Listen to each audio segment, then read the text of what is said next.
নমস্কার বন্ধুরা, আমার চ্যানেলে আপনাদের স্বাগতম। আজকে আমি মিষ্টি রেসিপি নিয়ে আপনাদের সামনে আসছি। আজকে আমি মিষ্টি আলু বা রাঙা আলুর পান্তুয়া বানাবো। এই রেসিপি বানানোর জন্য এখানে আমি আলুগুলো সেদ্ধ করে ছুলে নিয়েছি।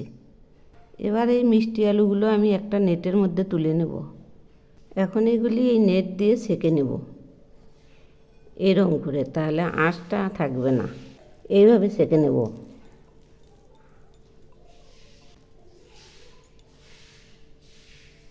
এই যে দেখুন, এভাবেই সেঁকে নিয়েছি, এই যে এরকম। এবার আমি এর মধ্যে সামান্য একটু বেকিং পাউডার দিলাম, আর দিচ্ছি 2 চামচ আটা। এই যে 2 চামচ দিলাম। এখন আমি দিচ্ছি গুঁড়ো দুধ 2 চামচ হলো, এই 3 চামচ, এই 4 চামচ, টোটাল 5 চামচ গুঁড়ো দুধ দিলাম। আরও হাফ চামচ পরিমাণ দিলাম। এখন এগুলি মেখে নেব।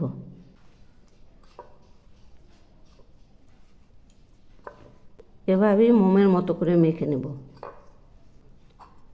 এই যে দেখুন, মাখা হয়ে গেছে, আরেকটু মাখবো। এই যে এইরকম মোমের মতো হয়েছে। এবার আমি হাতে একটু ঘি মেখে নিচ্ছি, এইভাবে এইভাবে মেখে নিয়েছি। এখন এখান থেকে অল্প করে নেব আর মিষ্টির শেপ দেব। এরকম করে প্রথমে গোল করব, তারপর লম্বা করব।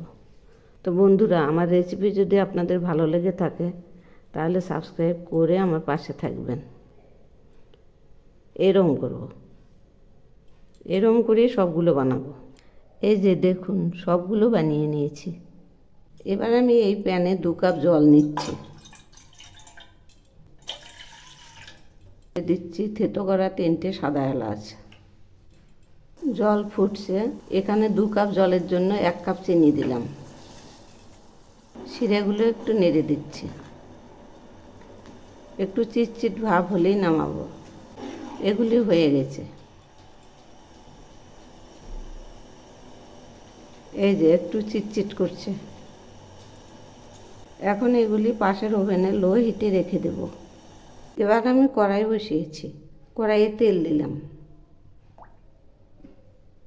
তেল গরম হয়েছে। এখন আমি মিষ্টিগুলো ছেড়ে দিচ্ছি, একটু নেড়ে দিচ্ছি। এগুলি আমি একদম লো হিটে ভাজবো, আর একটু ভাজা হবে।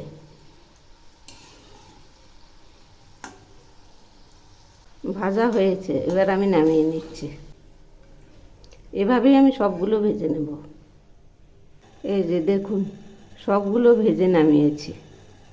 শিরাগুলো এখন ফুটছে, এর মধ্যে আমি ছেড়ে দিচ্ছি, একটু নেড়ে দিচ্ছি।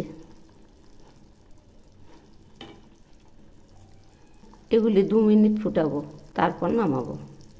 এগুলি হয়ে গেছে। এখন এর মধ্যে আমি 1 চামচ ঘি দিলাম ফ্লেভারের জন্য। ঘিয়ের জন্য ফ্লেভারটা সুন্দর হবে। এবার একটু নেড়ে ঢেকে রাখবো। এখন আমি ঢেকে রাখছি। এবার আমি ঢাকনা খুলছি। দেখুন, ফুলে টইটুম্বুর হয়েছে। এগুলি এখন থালায় তুলব। এই যে মিষ্টিগুলো সব থালায় নামিয়েছি। দেখুন কত সুন্দর হয়েছে, এরকম তুলতুলে। এভাবে বানিয়ে খেয়ে দেখবেন, অসাধারণ টেস্ট।